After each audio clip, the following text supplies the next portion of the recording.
Welcome back to your favourite channel Magnet Brains. This is me Shipra Tiwari. बहुत बहुत स्वागत है। यहाँ पर आपको प्रोवाइड कराया जाता है बिल्कुल फ्री एजुकेशन, ताकि आप अपने लाइफ में कुछ झंडे गाड़ सकें और हमारा नाम रोशन कर सकें। So let's start last part of the chapter.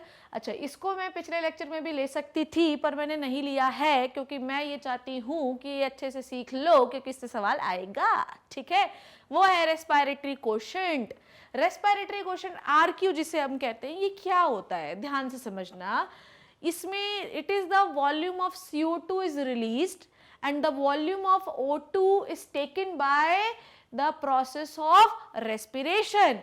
Here we are going to calculate the ratio in between the CO2 which we are going to release into the respiration and the oxygen जो ली जा रही है process of respiration में। Done?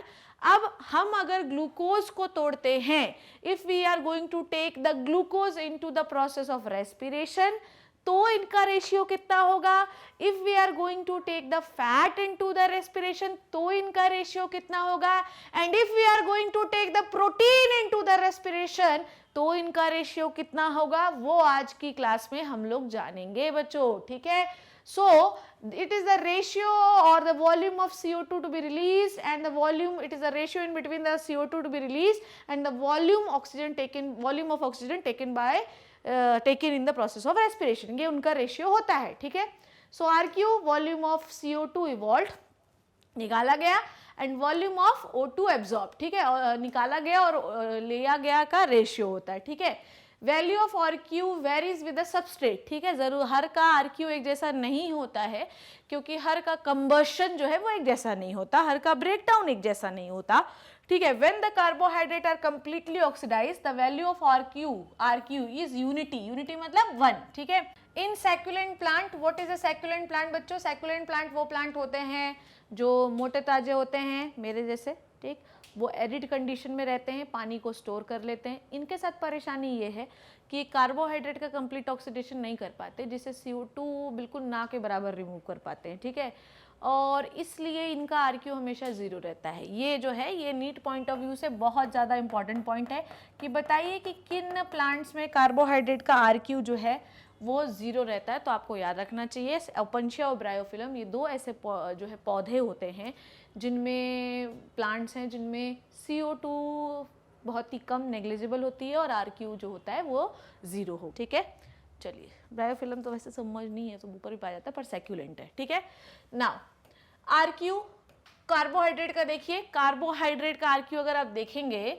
तो कितना oxygen use कर रहे हैं आप, 6। कितना कार्बन डाइऑक्साइड निकल रहा है, 6। तो कितना हो गया, 1। देख लीजिए कितना कार्बन डाइऑक्साइड निकल रहा है, 6। कितना ऑक्सीजन यूज कर रहे हैं, 6। तो RQ कितना हो गया, 1। सीधी सीधी बात है, इसमें कोई टेंशन ही नहीं है। फैट अगर आप रेस्पिरेटरी सबस्ट्रेट की तरह यूज कर रहे हैं तो कितना O2 निकला, 26। कितना निकला, 20। कितना O2 यूज हुआ, सॉरी 26। कितना CO2 निकला, 18। तो कितना आ गया, 0.7। हमेशा फैट का RQ 0.7 होगा। ठीक है, या 1 से कम होगा। कितना O2 यूज किया, 145। ठीक है, 145 है ना बाबा, ये क्या हुआ, इट इज 145 बच्चों। ठीक है, इट इज 145। ठीक, यहाँ पर कितना CO2 बाहर निकला है, 102। तो आप डिवाइड करेंगे तो कितना आ जाएगा, 0.7। ठीक है, तो 1 होता है कार्बोहाइड्रेट का, 0.07 कितना होता है फैट का। ठीक है, प्रोटीन का देखते हैं। प्रोटीन का हमेशा 1 से ज़्यादा होता है। कितना ऑक्सीजन लिया आपने, 3। कितना CO2 निकाला आपने, 4। तो RQ कितना हो गया, 1.33। ठीक है, चलिए, so this is it. RQ इतना ही था। Okay, so what is the RQ respiratory quotient is the ratio in between the carbon dioxide which is releases by the process of respiration and it is the ratio in between the oxygen taken and CO2 releases। ठीक है, that's it। ठीक है, so it is the ratio in between the oxygen involved और CO2 evolved। ठीक, चलिए, ये NCERT page number 238 पर ये सवाल दिए हुए हैं। इनका मैं आपको देखिए, ये दिया हुआ है, मैं इसका आपको अंतर बता देती हूँ, क्योंकि मैं भी शायद मैंने आपको कंबशन नहीं बताया होगा। तो ये आपके 230 पेज पे दिया हुआ है, इसको देख लेना बेटा, ठीक है। रेस्पिरेशन क्या है? ये एक बायोकेमिकल प्रोसेस है।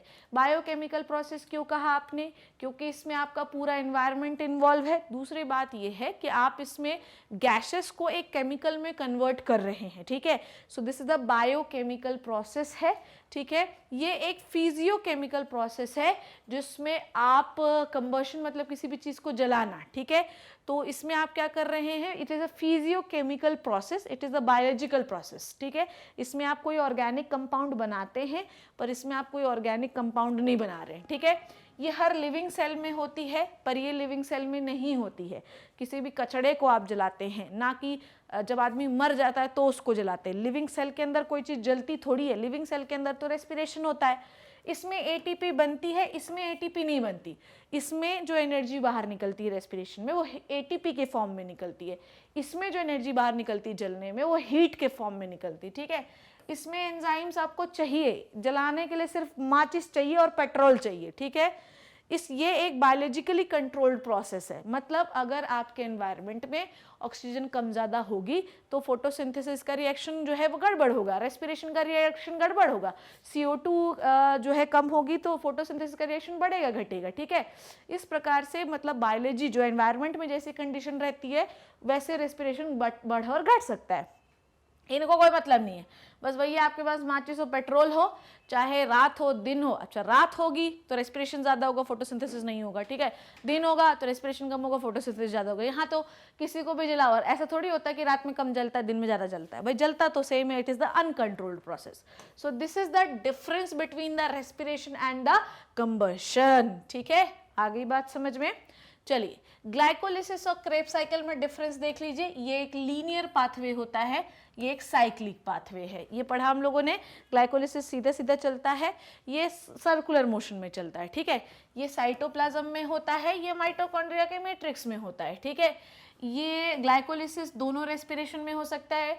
ग्लाइकोलिसिस पाथवे में पायरुविक एसिड जो है या तो वो क्रेब साइकिल में जा सकता है या तो वो एनारोबिक रेस्पिरेशन में जा सकता है, ठीक है। तो ग्लाइकोलिसिस तो दोनों पाथवे में होगा, चाहे एरोबिक रेस्पिरेशन हो रहा हो चाहे एनारोबिक रेस्पिरेशन हो रहा हो। क्रेब साइकिल सिर्फ और सिर्फ एरोबिक रेस्पिरेशन में होता है। मतलब पायरुविक एसिड, अगर आपके पास ऑक्सीजन नहीं है देन द पायरुविक एसिड जो है या एसिटाइल कोएंजाइम में कभी भी क्रेब साइकिल में एंटर नहीं लेगा, ठीक है। इसमें हमें 2 NADH2 और 1 ATP मिलता है, जबकि इसमें हमें 6 NADH2, 2 FADH2 और 2 ATP मॉलिक्यूल मिलते हैं, ठीक है। इसमें 1 ग्लूकोज मॉलिक्यूल को आप कहाँ तक ब्रेक डाउन कर पाते हैं? सिर्फ और सिर्फ पायरुविक एसिड तक। यहाँ पर आप जो है ब्रेक डाउन कर पाते हैं एसिटाइल कोए को CO2 तक, जो है CO2 ATP और H2O तक, ठीक है। ओके, पर इसके बाद क्रेब्स ETC भी आता है, ठीक है। चलिए, now aerobic respiration and fermentation में क्या डिफरेंस होता है? एरोबिक रेस्पिरेशन में ऑक्सीजन चाहिए, इसमें ऑक्सीजन नहीं चाहिए, ठीक है। ये साइटोप्लाज्म एंड माइटोकॉन्ड्रिया दोनों में होता है, ये सिर्फ और सिर्फ साइटोप्लाज्म में होता है। इसका and product carbon dioxide and water होता है एरोबिक का। इसका इथाइल अल्कोहल, लैक्टिक एसिड और कार्बन डाइऑक्साइड हो सकते हैं। मतलब लैक्टिक एसिड वाले में कार्बन डाइऑक्साइड नहीं होगा, इथाइल अल्कोहल या अल्कोहलिक फर्मेंटेशन में होगा, ठीक है। इसमें कंप्लीट ऑक्सीडेशन होता है रेस्पिरेटरी सबस्ट्रेट का, मतलब ग्लूकोज का। इसमें इनकम्प्लीट ऑक्सीडेशन होता है, ठीक है। इसमें 36 से 38 ATP आपको मिलती है, पर इसमें सिर्फ और सिर्फ 2 ATP मिलती है। और ये दोनों ATP कहाँ की होती हैं बच्चों? ग्लाइकोलिसिस की। कहाँ होती हैं? ग्लाइकोलिसिस की, याद रखिएगा, ठीक है। नाउ बच्चों, सो दिस इज इट। ये चैप्टर यहीं पर खत्म हुआ। नाउ मैं आपको ये NCERT की समरी है, थोड़ा सा आपको पढ़ के सुना देती हूँ, थोड़ी सी कहानी समझ लेते हैं, बाकी समझ में आ गया होगा आपको, ठीक है। चलो देखो, plants unlike animal have no special system for breathing और गैसेज एक्सचेंज, ठीक है। प्लांट्स के पास कोई स्पेशल गैसेज एक्सचेंज के लिए कोई नाक, ट्रैक या ब्रोंकाई लंग्स नहीं है, ठीक है। इनके पास छोटे छोटे ओपनिंग्स होते हैं जिन्हें हम स्टोमेटा या लेंटिसिल्स कहते हैं। स्टोमेटा लीव्स में पाए जाते हैं, ग्रीन स्टेम्स में पाए जाते हैं, और लेंटिसिल्स बड़े बड़े स्टेम्स में पाए जाते हैं, ठीक है, जो कि गैसेज एक्सचेंज को अलाउ करते हैं, ठीक है। The breaking of CC bond, मतलब कार्बन कार्बन का bond of complex organic molecule by the oxidation cells leading to the release of lots of energy, this is called as cellular respiration, ठीक है। हम क्या करते हैं कि फोटोसिंथेसिस प्रोसेस के दौरान we make so many glucose into our cell, but how we release the energy? we releases our energy by the process of respiration. ठीक है, so inside the cell we broke down the bond between the carbon and this process is called as respiration. We have done our respiration by the different enzymes. ठीक है, glucose is the favored substrate for respiration. ठीक है, glucose is the favorite substrate for the respiration because it is so simple. ठीक है, but it is not true कि हम किसी और सबस्ट्रेट को यूज़ नहीं कर सकते, हम सबस्ट्रेट को यूज़ कर सकते हैं, like we have studied about this into the amphibolic pathway. ठीक है, fats and protein can also be broken down to yield energy, जैसा मैंने अभी आपको बताया. The initial stage of cellular respiration takes place in the cytoplasm. ठीक है, so if we are talking about the aerobic respiration or anaerobic respiration बच्चों, the initial step is always going on into the cytoplasm. Then on the availability of oxygen, if the oxygen is absent, then the pyruvic acid will move into the anaerobic respiration, and if the availability of oxygen is best favorable, then the pyruvic acid will move to the Krebs cycle. ठीक है, now next thing is what? The initial stage of cellular respiration. ये हो गया ना. ठीक है, चलिए देखिए क्या होता है. Each glucose molecule is broken through the series of enzyme catalyzed reaction into the two molecule of pyruvic acid. This process is called as glycolysis. जब हम 6 कार्बन मॉलिक्यूल को 3 कार्बन मॉलिक्यूल में कन्वर्ट करते हैं into the cytoplasm by the different sets of enzyme, this is called as glycolysis. Glycolysis 10 step की process होती है जिसमें हमें 2 ATP जो है बेसिकली 10 ATP बनती हैं. ठीक है, जिसमें 2 लॉस हो जाती हैं, और ये 10 ATP नहीं, एक्चुअली क्या होता है कि हमारे पास बनती 10 हैं जिसमें 2 यूज़ होती हैं, तो 8 ATP का नेट बेनिफिट होता है. ठीक है, इसे हम ग्लाइकोलिसिस कहते हैं. The fate of pyruvate depend on the availability of oxygen. ठीक है, एंड ऑर्गेनिज्म. ठीक है, अंडर एनारोबिक कंडीशन या तो हम पायरुविक एसिड से लैक्टिक एसिड बना सकते हैं, जो कि यूकैरियोट्स का तो बहुत ही फेवरेट मैकेनिज्म है. प्रोकैरियोट्स में भी लैक्टिक एसिड फर्मेंटेशन होता है into the lactic acid bacteria, और एल्कोहलिक फर्मेंटेशन जिसमें CO2 बनती है जबकि लैक्टिक एसिड में CO2 नहीं बनती है. लैक्टिक एसिड को हम लैक्टिक एसिड में कोई CO2 नहीं बनती है. ठीक है, लैक्टिक एसिड जबकि इथेनॉल में CO2 बनती है. ओके, और इसे हम एल्कोहलिक फर्मेंटेशन कहते हैं. Fermentation takes place under anaerobic condition in many prokaryotes. ठीक है, ऐसा नहीं है कि फर्मेंटेशन सिर्फ और सिर्फ यूकैरियोटिक सेल में होगी, प्रोकैरियोटिक सेल में भी हो सकती है, जैसे कि एल्कोहलिक फर्मेंटेशन बैक्टीरिया में भी हो सकता है और लैक्टिक एसिड फर्मेंटेशन भी लैक्टिक एसिड बैक्टीरिया में हो सकता है, जैसा कि मैंने आपको बताया था लैक्टोबैसिलस, एसिडोफिलस या लैक्टाई. ठीक है, now unicellular eukaryotes and germinating seeds, यहाँ पर भी एनारोबिक रेस्पिरेशन या फर्मेंटेशन पाया जाता है. In eukaryotic organism aerobic respiration occur in the presence of oxygen. बिल्कुल सही बात है. Pyruvic acid is transported into the mitochondria where it is converted into the acetyl कोए.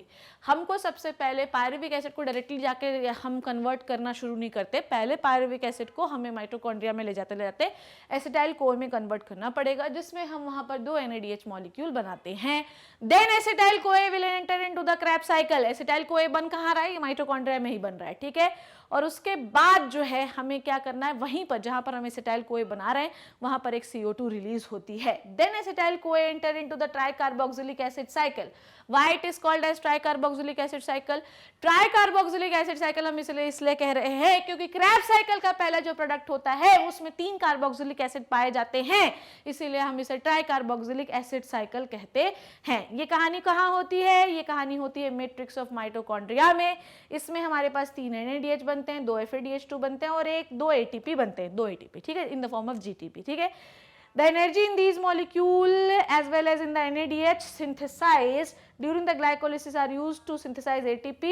ठीक है, and accomplished through where it is and accomplished to the system of, जितना भी NADH आपने बनाया है उसको आपको किसको देना पड़ेगा? सबसे पहले what you have done, NADH को पहले हमने किस में कन्वर्ट किया? NADH को हमने बच्चों किस में कन्वर्ट किया था? पहले NAD में. ठीक है, NAD से बहुत सारे इलेक्ट्रॉन निकले थे और फिर उन इलेक्ट्रॉन को हमने किसको दिया था, इलेक्ट्रॉन कैरियर्स को दिया था कि नहीं दिया था, दिया था कि नहीं दिया था। और इसके फलस्वरूप जब इलेक्ट्रॉन आप ट्रांसफर करते हैं तो बहुत सारी एनर्जी बाहर निकलती है, जिससे जो मैट्रिक्स में हाइड्रोजन आयन प्रेजेंट होते हैं वो इंटरमेम्ब्रेनस स्पेस पे पहुंच जाते हैं। और ये जो लास्ट वाला इलेक्ट्रॉन है ये किसको दिया जाता है, O2 को दिया जाता है, और मैट्रिक्स के H+ से जुड़कर ये क्या बना लेता है, पानी बना लेता है। How many complexes present in the electron transport system, 5 complex होते हैं। नॉर्मली हम 4 के बारे में बात करते हैं क्योंकि 5वां कॉम्प्लेक्स क्या करता है, 5वां कॉम्प्लेक्स है ये पढ़ाया था मैंने आपको, 5वां कॉम्प्लेक्स है, यहाँ पे एक और बनाना पड़ेगा, ठीक है। 5वां कॉम्प्लेक्स ये है जो हाइड्रोजन आयन को ATP में कन्वर्ट कर देता है। तो बेसिकली हम जितने भी NADH हैं उनको इलेक्ट्रॉन ट्रांसपोर्ट चेन में ले जाते हैं और इलेक्ट्रॉन ट्रांसपोर्ट चेन में उनकी एनर्जी से हम उन हाइड्रोजन आयन की मदद से ATP का सिंथेसिस करते हैं। इलेक्ट्रॉन ट्रांसपोर्ट चेन, ये जो कॉम्प्लेक्सेस हैं प्रेजेंट कहाँ होते हैं, ये प्रेजेंट होते हैं माइटोकॉन्ड्रिया की इनर मेम्ब्रेन पे। इनमें इलेक्ट्रॉन मूव होते हैं एक से दूसरे, दूसरे से तीसरे, ठीक है। और ये जितना भी ट्रांसफर के दौरान एनर्जी निकलती है उसे हम ATP बनाने में इस्तेमाल करते हैं। जब हम NADH से ATP बनाते हैं तो it is called as oxidative phosphorylation. जो डायरेक्ट ATP बनती हैं उनको हम सबस्ट्रेट लेवल फॉस्फोराइलेशन कहते हैं। In this process, O2 is ultimate acceptor of the electron. It get reduced to the water. ये याद रखना है अपने को। लास्ट इलेक्ट्रॉन एक्सेप्टर जो होता है वो हमेशा O2 होता है, जो हाइड्रोजन के साथ जुड़ जाता है, और जब भी हम हाइड्रोजन जोड़ते हैं तो रिडक्शन हो रहा है और वो पानी में कन्वर्ट हो जाता है, ठीक है। The respiratory pathway is an amphibolic pathway, जिसमें दोनों चीजें होती हैं, कुछ चीजें बनती हैं और कुछ चीजें बिगड़ती हैं। रेस्पिरेटरी, ठीक है, जिसमें मैंने आपको बताया भी था कि कौन कौन सी चीज़ें बन रही हैं, कौन कौन सी चीज़ें बिगड़ती हैं। ऐसा ज़रूरी नहीं है बच्चों कि हमेशा रेस्पिरेटरी पाथवे में ग्लूकोज ही एंट्री ले, ऐसा ज़रूरी नहीं है। हो सकता है कि प्रोटीन कन्वर्ट हो गया हो अमाइनो एसिड में, then amino acid will goes into the Krebs cycle, Krebs cycle का कोई प्रोडक्ट बना लेगा अमाइनो एसिड, फिर क्रैब साइकिल में एंट्री ले लेगा। तो इस तरीके से हमारे फैट, प्रोटीन और कार्बोहाइड्रेट तीनों किसी न किसी तरीके से एंट्री ले सकते हैं, ठीक है, इनटू द रेस्पिरेटरी पाथवे और एनर्जी निकालते हैं, ठीक है। लास्ट में हमने पढ़ा रेस्पिरेटरी क्वेश्चन, जिसमें मैंने आपको बताया था कि जब हम किसी भी चीज़ को तोड़ते हैं तो उसमें कितनी ऑक्सीजन आपने लगाई। Respiration is what, it is the oxidation of something ना, in the presence of oxygen. अगर आप कोई चीज़ तोड़ रहे हैं in the presence of oxygen, this is called as respiration. तोड़ रहे हो और नहीं है ऑक्सीजन तो एनारोबिक रेस्पिरेशन। सो आपने कितना ऑक्सीजन लगाया, ठीक है, इट इज द रेशियो कि कितना कार्बन डाइऑक्साइड निकला बाय कितना ऑक्सीजन लगा, ठीक है। तो ये फैट का कितना होता है, हमेशा 1 से कम, प्रोटीन का 1 से ज़्यादा और कार्बोहाइड्रेट का हमेशा 1। So बच्चों, this is all about the respiration in the plants. I hope you learned and enjoyed the video. See you in the next class with the new chapter of the unit. तो मैं ये उम्मीद करूं कि ये कहानी आपको समझ में आ गई होगी। जो ना समझ में आया प्लीज़ लेट मी नो, मैं ही हूँ जो बताऊंगी, ठीक है। तब तक घर पे रहिए, सेफ रहिए, अपना ध्यान रखिए। Thank you very much.